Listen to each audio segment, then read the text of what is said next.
राधेश्याम हरे कृष्णा राधेश्याम केशवाय नमः नारायणाय नमः माधवाय नमः गोविंदाय नमः विष्णवे नमः मधुसूदनाय नमः त्रिविक्रमाय नमः वामनाय नमः श्रीधराय नमः ऋषिकेशाय नमः पद्मनाभाय नमः दामोदराय नमः सर्वेश्वराय नमः श्रीराम राम रामेति रमे रामे मनोरमे सहस्रनाम तत्तुल्यं रामनाम वरानने ஸ்ரீகிருஷ்ணாய நமஹ.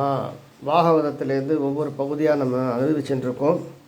இன்றைக்கு இருக்கக்கூடிய சூழ்நிலையிலே கோவர்தனகிரி படலம் அப்படின்னு சொல்லக்கூடிய கண்ணன் எல்லா உயிர்களையும் மழையிலேருந்து ரட்சித்த ஒரு பகுதியை நம்ம பார்க்க போகிறோம். கோகுலத்தில் இருக்கிற ஜனங்கள்லாம் வருஷத்துக்கு ஒரு தடவை இந்திர விழா அப்படின்னு பண்ணுவாள். இங்கே தமிழ்நாட்டிலையும் உண்டு. ஆனால் அது அந்தந்த வசந்த காலத்துக்கு முன்னாடி பண்ணுறது இந்திர விழா அப்படின்னு. கோடை தணிஞ்சிருக்கும், நடுவில் மழை வரப்போகிற நேரம். அந்த நேரத்தில் வருணனுக்கு அதிபதியான இந்திரனை நோக்கி இந்த இந்திர விழா அப்படிங்கிற மாதிரி பண்ணுவாள். அதனால் இந்த ஜனங்கள்லாம் ஒரு வருஷமும் கூட நிறைய பட்சணங்கள்லாம் எடுத்துன்னு போய், ஆர்த்திகள்லாம் எடுத்துன்னு போய், அலங்கார பொருள்லாம் எடுத்துன்னு போய் அங்கே இருக்கிற ஒரு மலை, அந்த மலைக்கு கீழே வச்சு மலையை நமஸ்காரம் பண்ணி சேவிப்பாள். அப்படி இருக்கும் பொழுது ஒரு வருஷம் அவள் எல்லோரும் கிளம்பும் பொழுது கிருஷ்ணர் பார்த்துட்டு கேட்குறார். பாலகிருஷ்ணன் ஒரு 9 வயசு இருக்கும்.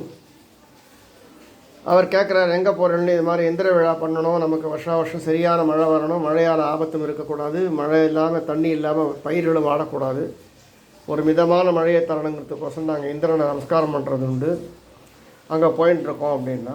அதெல்லாம் யார் சொன்னால், என்னால் தான் எல்லாம் நடக்கிறது, அதெல்லாம் ஒன்றும் வேண்டாம், இந்திரனுக்கெல்லாம் ஒன்றும் விழா வேண்டாம், நான் நினச்சா போகிறோம், எல்லாமே நன்னா நடக்கும்னு கிருஷ்ணர் சொல்ல, எல்லோரும் கிருஷ்ணனுடைய பேச்சை கேட்டுண்டு அத்தனை திருவிழாவையும் கிருஷ்ணரை வச்சு நடக்கிறதா முடிவு பண்ணுறா. உடனே இந்திரனுக்கு இந்த வருஷம் இந்திர விழாவுக்கு நமக்கு அழைப்பு வரலையே, நம்ம போலையே, அவள் பண்ணலையே ஏன் அப்படிங்கிற கவலையில் கோபத்தில் விசாரிக்கிறான். விசாரித்ததுக்கு அங்கே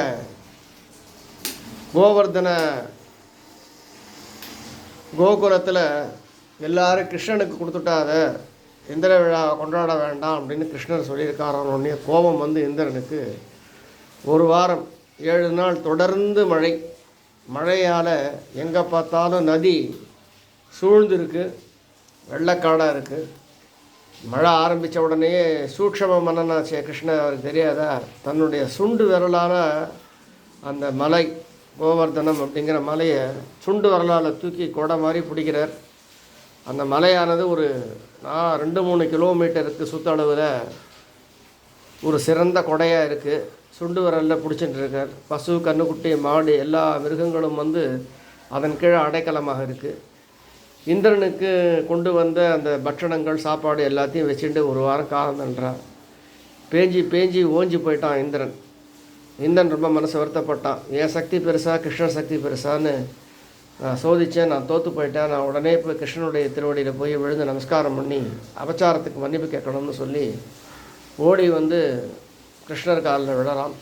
விழுந்து நான் பண்ண தப்புக்கு என்னை மன்னிக்கணும்னு சொல்லி சொல்கிறா. கிருஷ்ணர் சொல்கிறார், எல்லாமே என்னிடத்துலேருந்து தான் உருவாருது, எல்லாத்தையும் நான் தான் படைக்கிறேன், நான் தான் ஆட்டி வைக்கிறேன், அதனால் அது தெரியணும், சகலமும் என்னிடத்துலேருந்து தான் வருதுங்கிறது தெரியணும் அப்படிங்கிறதுக்கோசம் தான் இது நடந்தது அப்படிங்கிறதாக அந்த கோவர்தன படலம் முடிகிறது. ஹரே கிருஷ்ணா ஹரே கிருஷ்ணா ஹரே கிருஷ்ணா.